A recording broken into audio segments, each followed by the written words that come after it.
And then let's kick it off. Welcome everyone again to the Womanium Global Quantum and AI Program 2024, day 14. We have a wonderful session coming up today, first diving into the hardware with a presentation and short lab tour by Kristen Pudenz from Atom Computing. Focusing on neutral atom computing, you can ask her everything today. And then we will dive further into the software and algorithms with the Naval Nuclear Lab with Dr. Brian McDermott on quantum and AI for scientific computing. It is my pleasure to introduce our first speaker, Dr. Kristen Pudenz, the Director of Advanced Research Programs at Atom Computing. Kristen Pudenz joined Atom Computing in 2022 as Director of Advanced Research Programs, and before that, she worked at Lockheed Martin for 7 years, first as Quantum Applications Engineer, and then as the Corporate Lead for Quantum. Before that, she earned her doctoral degree in electrical engineering from the University of California, Los Angeles in 2014, and focused there on error correction and applications for quantum annealing. So you see that you can ask her many things, whether it's from quantum annealing to error correction to neutral atom quantum computing hardware. Kristen, please take it away with your presentation, and after that we will dive into a short lab tour. Thank you so much for the generous introduction, Marlou. And yes, I am a bit of a quantum generalist. So although we're doing this is pretty atomic physics focused today, because we wanted to give you guys a real deep dive into atoms hardware and the recent scientific results that have come from our company. So the title is Neutral Atoms at the Kiloqubit Scale because it's very exciting. Our most recent paper that you can find a reference to later in these slides, and we'll go over the result, showed us loading 1,225 atoms into our computational lattice. So we really have a large number of qubits to work with and to play with, and together with competitive fidelities and mid-circuit measurement, it gives us a lot of tools to be working on the algorithms and applications that I know you've been focusing on for the Womanium program this year. So let's advance the slide. Perfect. So just a little bit at the beginning about Atom Computing so you can know who we are as a company. We were founded in 2018, and we were founded in Berkeley. So that's the location you see on the left, and that's currently functioning as our R&D facility. We have expanded to 2 locations now. We also have a location in Boulder, and that's where Justin and I are sitting today. And Boulder is where we're bringing up our commercial operations and where the experiment I was just telling you about took place. So we have more than 60 employees now, heavily oriented toward PhD scientists, and that's because we are building quantum computers out of atomic arrays of neutral atoms. So we're really focused on this goal. And the goal, as we see it, is large-scale, fault-tolerant, universal gate-based quantum computing, right? So this is who we are as a company, and everything we do is to further this set of objectives. There are many things one can do in quantum world, pretty much all of them interesting and valuable in some way. But we really want to help quantum computing reach utility as fast as possible. And this is why we're focused on these systems. So large scale, of course, you need something big to be useful, right? Fault tolerant, we know that error correction is necessary for useful quantum computers in the long term. Universal gate-based, you will see some companies building both superconducting and neutral atom-based analog platforms, right? And these are really interesting for simulating physics problems and sort of accessible right now because you can use global controls instead of individual atom-based controls. They're easier to build, easier to realize, easier to scale in the near term. But back in my annealing days, I was involved for many years with some really brilliant scientists who were trying to develop error correction for analog quantum computers. And it's just not scalable. The most brilliant of my colleagues once got it down to 4 dimensions, but we don't quite have 4 to play with when we're building the hardware. So we focus on gate-based systems because we know they're scalable, and we know that we can win in the end with error correction with gate-based systems. And of course, we all want quantum computers, right? That's why we're here today. So where is atom computing at along this road today? We have two classes of systems that we work on at our facilities. So on the left, you see the prototype system. This is in our Berkeley, California facility, and it uses strontium atoms. The choice of atom is another thing that sort of distinguishes atom computing. We use alkali earth-like atoms. These are you can think about one important feature of these atoms is them having 2 valence electrons instead of 1 valence electron, like things like cesium and rubidium that you may see in other neutral atom systems. Now, they have their own benefits, but alkaline earth-like atoms, choices like strontium in the prototype and ytterbium in the commercial systems, they give long coherence times, they give extremely clean quantum information, they have really nice qubit states available inside them for us to keep the quantum information in. So that's why we're working with that technology. So let's look in a little bit more at the prototype system. So the system on the left, you can see one of our PhD physicists in there fiddling with the optics, and that's exactly the kind of system it is, right? It looks exactly like the class of neutral atom experiment you would see at a university or at a national lab. Just something that's really focused on bringing up the science for our platform. We've learned so much science and so much enabling technology from this system, and something that's, it's really dense optics over kind of a series of optical tables. There's components everywhere. If you want to be adjusting the system, you probably have to disassemble some of what's around it. So, this is something that somebody's hands-on working with every day to advance the science. If you look on the right to where our commercial systems are represented, this is a little bit distinct, the way that we have chosen to bring up these systems, and it's because we want to provide a commercial service and have it be reliable and have it be usable by people like you developing algorithms and applications. So at the top, what you see is our several of our quantum engineers looking at a CAD drawing of the system, and that's because we CAD'd out everything for these systems before we started. We knew exactly what we were going to build and why and how it was going to work. So all of it is known, and we can build more instances of it basically whenever we want. In the middle, you see one of our FPGA engineers looking at and installing our custom control systems. So this is part of the commitment atom computing has made towards scalability of our systems. You see it's a custom board. It has the atom computing logo on it.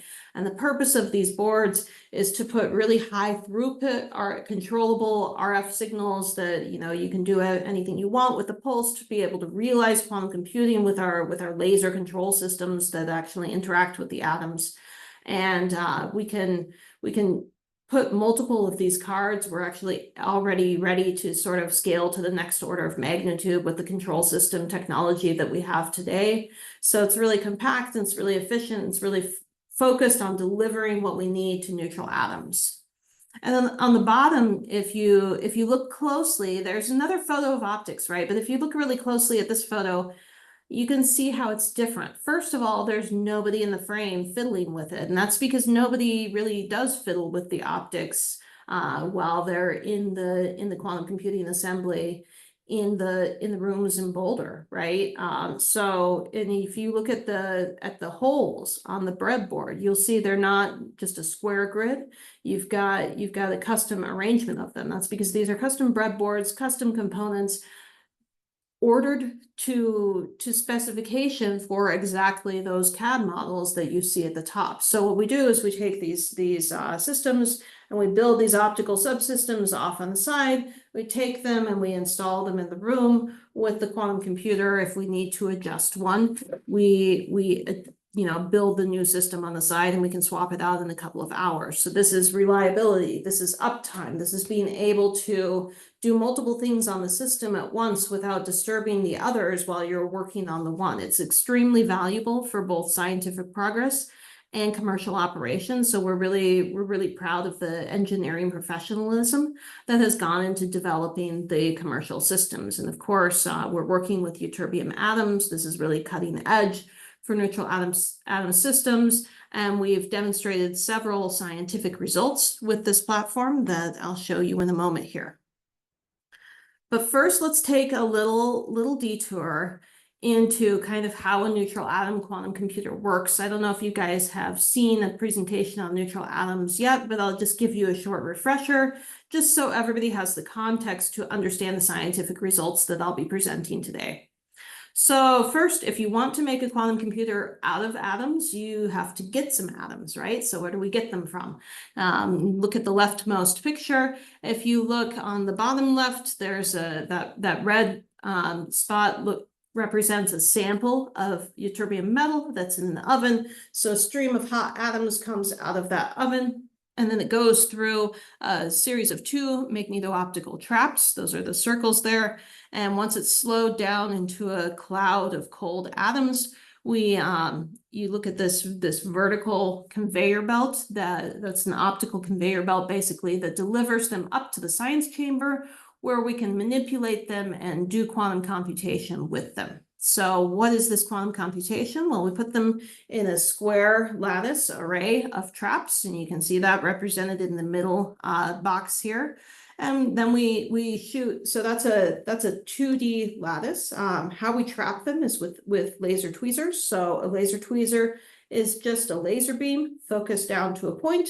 At that point, if you go and solve Maxwell's equations for something small like an atom, once you do all the complicated mathematics, it really resolves to just a potential well, a nice little seat for the atom to settle into. And we're very good at generating and manipulating these traps, as you see in some of the scientific results. So all of the atoms are sitting in their little potential well. We're able to split the laser, make many traps focused in on a common plane, and then we sit out of plane and we can shine lasers at any one of them, right? So the art of quantum computing with neutral atoms really is the art of delivering laser spots where and when and how you want to each individual atom within this plane. And this is really the specialty of atom computing. So if we want to make a single qubit gate, we shine a laser at an individual atom or several individual atoms sitting next to each other. We can do many atoms in parallel without crosstalk, because when they're sitting in the nuclear spin states, which is what we use for our qubits, those are really low-lying states of the electron, and we can manipulate them with one atom without disturbing its neighbor, because the atoms don't really see each other at the 3-micron spacing that we have them apart. So we can do 1 qubit gates all day. We can do arbitrary gates and get our atoms situated exactly where we want them. Then to make the computational set complete, we do 2 qubit gates, and we do those using the Rydberg interaction, right? So the Rydberg interaction is just you excite your atom, you excite your valence electron that you're working with to really high line excited state, but you don't ionize it all the way, right? So when you're working with these high line excited states, you go from what your atom size normally is. The electron cloud is greatly expanded, and they actually kind of overlap with one another, bump into one another. There's a blockade interaction because 2 electrons don't want to be in the same state. And so we excite 2 of them simultaneously. They have this interaction, they pick up a phase, they come back down, and this results in a symmetric controlled Z-gate. And this is enough to make a universal gate set for gate model quantum computation, so we can process arbitrary algorithms with this platform. One thing I want to say about neutral atoms that really inspires me to work on the systems is that I've seen many qubits, and all qubits have sort of this trade-off, right? The ones that keep the quantum information really pure and have long coherence times, the neutral atoms have this property. It's often challenging to do 2 qubit gates with them because they don't like to talk to their neighbors. And the ones that have a really great 2 qubit gate interaction, they like to talk to their neighbors too much. They're like the kid that's disrupting the classroom. You get crosstalk all over the place. And so you have very low coherence times and high crosstalk for these systems. With neutral atoms, because we have this protected nuclear spin state that we keep the 1Q states in, and then we only excite to the Rydberg state for as long as it takes to do the 2 qubit gate, they have a really good trade-off between talking to their neighbors. We can do excellent 2 qubit gates and keeping long coherence times. So that's a great thing about these systems. So then when we want to read out the results, we stimulate fluorescence across the atom array by shining laser light across the entire array. And we see, this is an actual photo of the prototype system. We see our atoms glowing in the vacuum, and we process that into zeros and ones. So that's how we read out our qubits.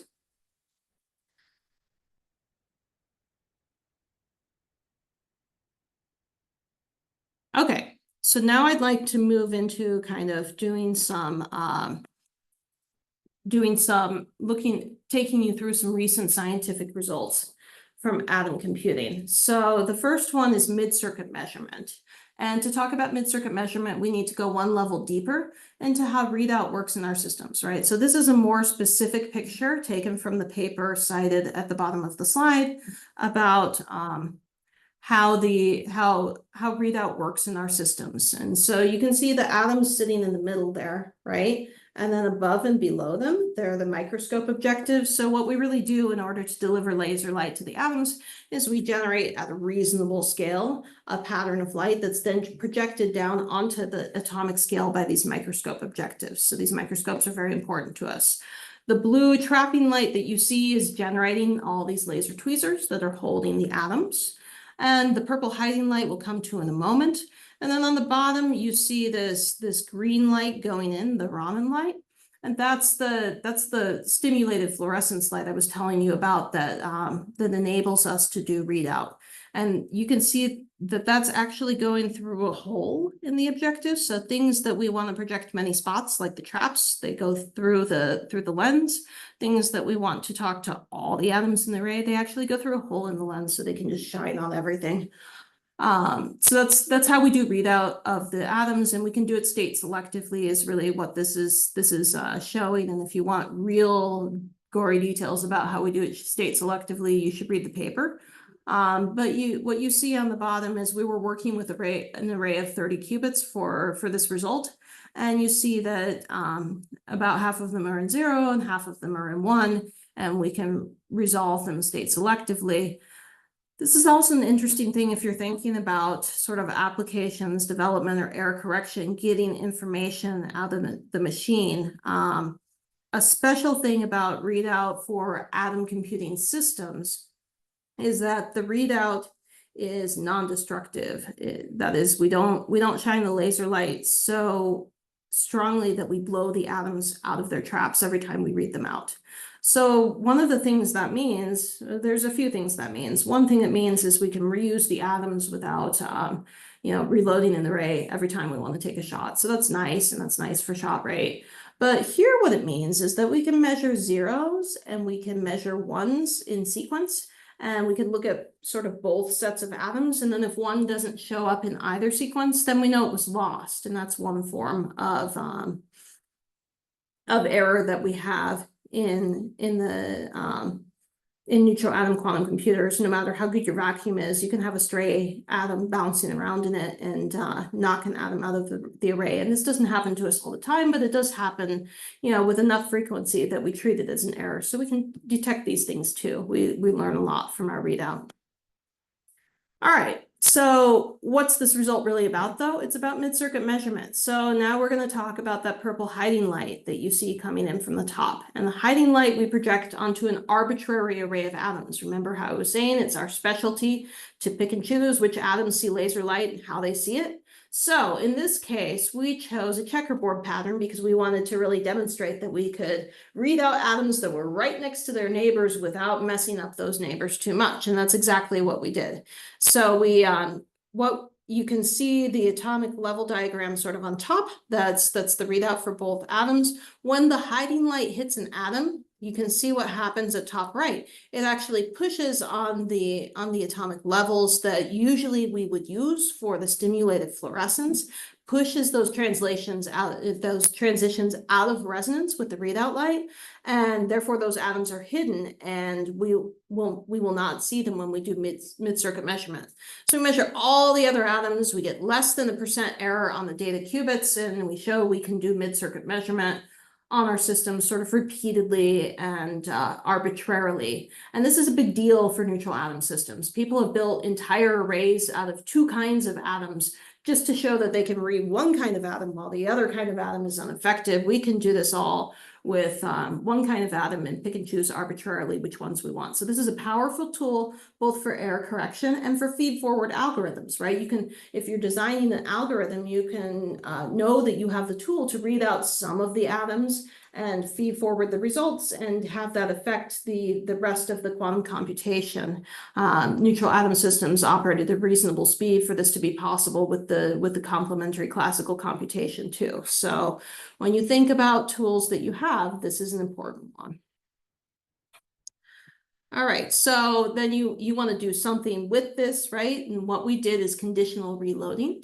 So we read out the qubits that were not hidden repeatedly, and when we found one that was lost, as I mentioned before, we refilled it, and we were able to do this over about 50 cycles before we started seeing our fill fraction go down. So this is a good demonstration of taking action based on a conditional measurement result.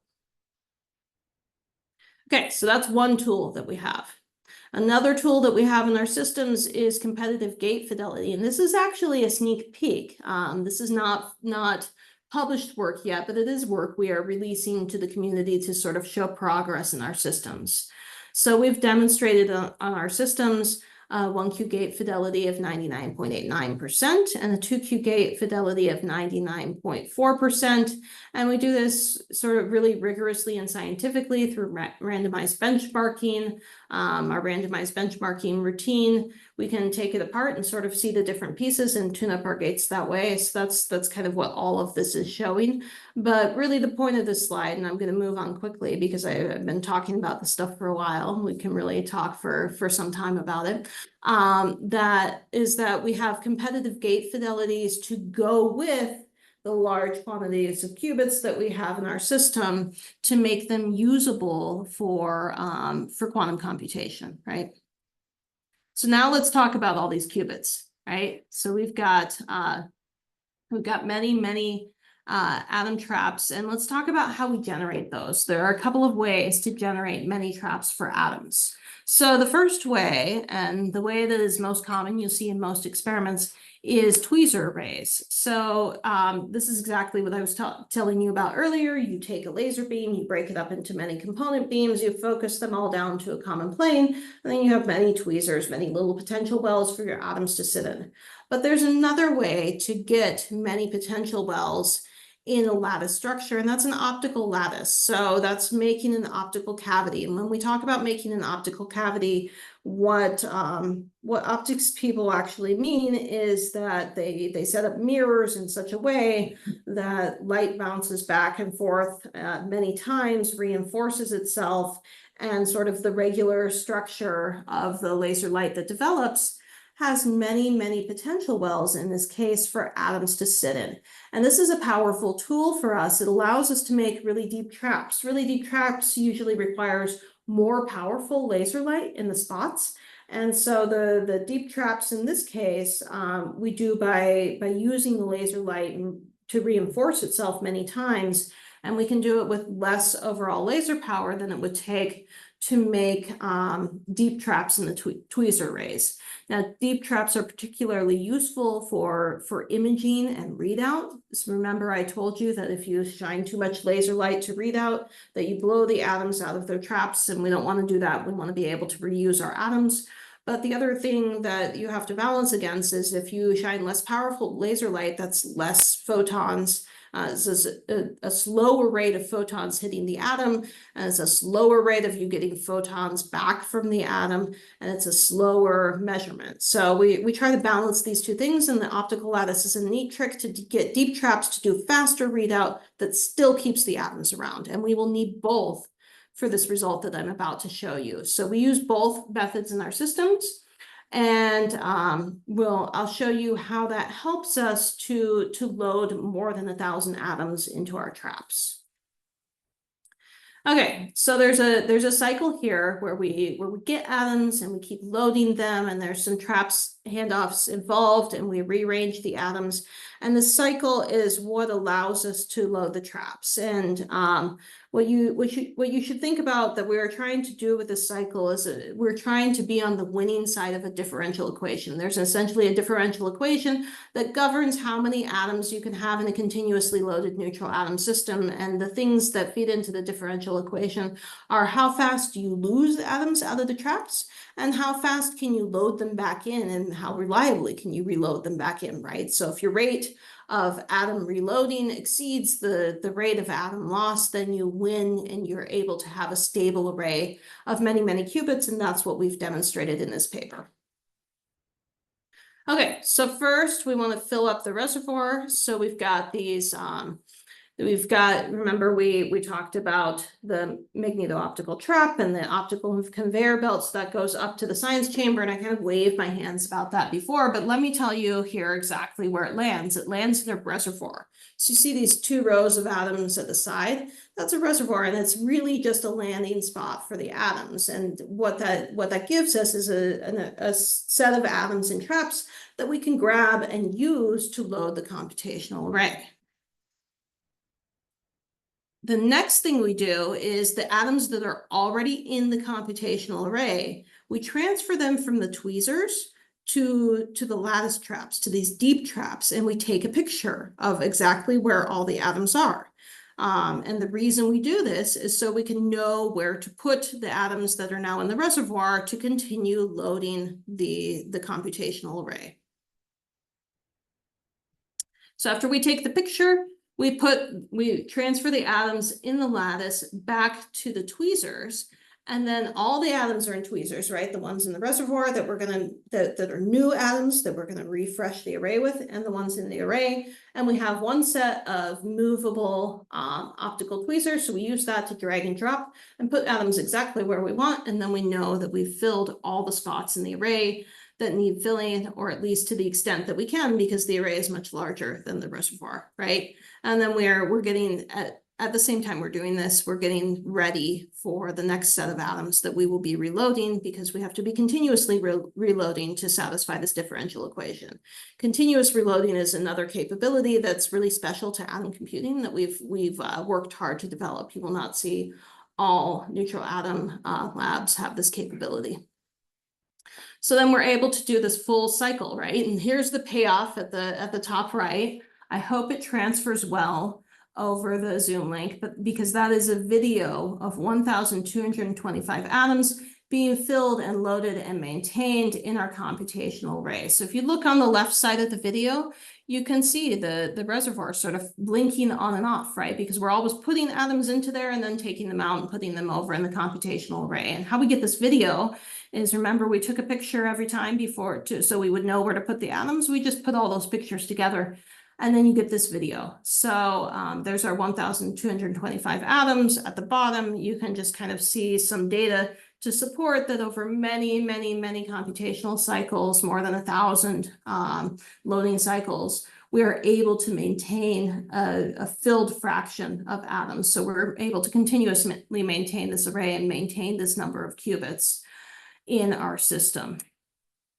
So what I have showed you today, and there's our cute little logo graphic, because if you can load atoms at will, it's very tempting to draw pictures with them. I've shown you 3 scientific results. I've shown you mid-circuit measurement that gives us tools for error correction and algorithmic development for large-scale systems. I've shown you competitive fidelities with other quantum computing systems that make our systems usable and computable with. And I have shown you loading of 1,225 atoms in our computational lattice that are sort of available as tools for circuit development and for computational operations on these systems. So we are currently bringing up our commercial systems. You'll see that we have, that you'll see them come up this year. These fidelities that I show you, they keep climbing in the labs. It's very exciting days at atom computing, and we're excited to do collaborative research with the scientific community. So we need all of you to push this forward. It's going to take a lot of people to discover the many paths for quantum computing to make an impact on society, just as classical computing has transformed almost every aspect of how we live.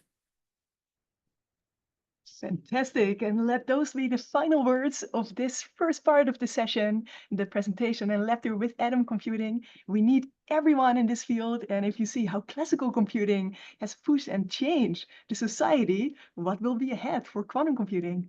Kristen, thank you so much for this great presentation and lecture. And we look forward to staying in touch and engaging together.